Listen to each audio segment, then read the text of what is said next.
Much has been said and written about the role of badgers in the spread of bovine tuberculosis in cattle.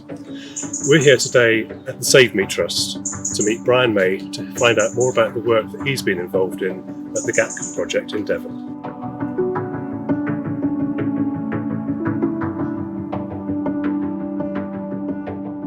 So, Brian, it's 7 years since Farmers Weekly last spoke to you.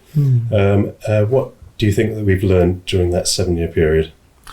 Well, we've learned a massive amount because of our involvement in GATCOM. In a nutshell, it's hard to put in a nutshell, but in a nutshell, we think that we've discovered that the main source, the main channel of infection is within the herd, and it's within the slurry, because the slurry is untreated, and if there is one cow left in the herd, undetected and shedding, you're in big trouble.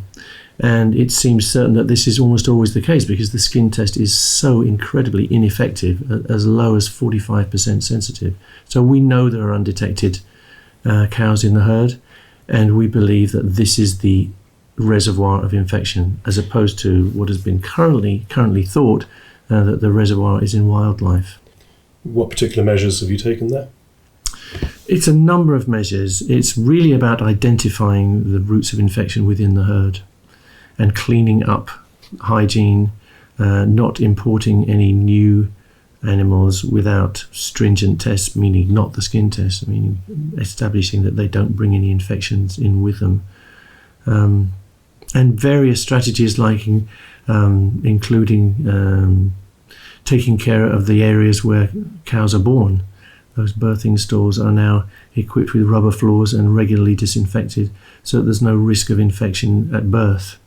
Some very big changes, and the result has been success where everyone else has failed. That farm is now TB-free status. We believe at the next test it may come down because we weren't allowed to continue the strategy. Ironically, because we have TB-free status, we're not allowed to do the enhanced testing. But as soon as the farm goes down again, which we're just waiting for, we can carry on with the enhanced testing and eradicate the remaining TB reservoir in the herd. Your part of the project, I believe, was funding the vaccination of the badger population there. Yeah. Do you see a role for vaccination generally in terms of containing bovine TB? This is going to come as a shock, really, because we have advocated vaccination in the past, but the findings that we have come across in GATCOM indicate that neither culling nor vaccination will make any difference to the cow problem. They might help badgers. Vaccination may help badgers.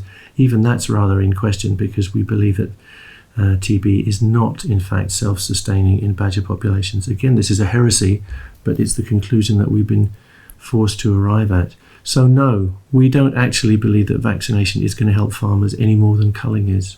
I think you've described culling as being ineffective, unsustainable and inhumane, but we've recently seen the results of the Downs report. The Godfrey review came out last November. Both would tend to support culling as playing an important part.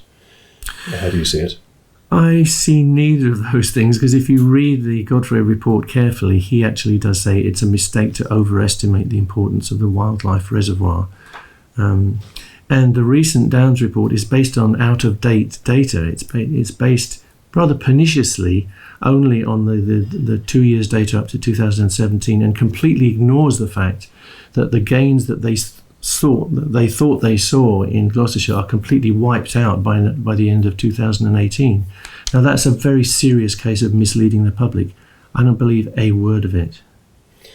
I think the figures show that, yes, there's been an increase in Gloucestershire in the last 12 months. The other cow areas have continued to decrease. And DEFRA would say that Gloucester result was just a bounce back from an even bigger reduction in the previous year. Do you have any credence for that? We shall see. All these changes are very, very small and within the realms of random variations. We've seen all the histograms, all the graphs, they always go up and down. They themselves have said no conclusions can be drawn until 6 years culling has been done. So why are they trying to kind of force conclusions at this point? It doesn't make sense. They're not internally consistent.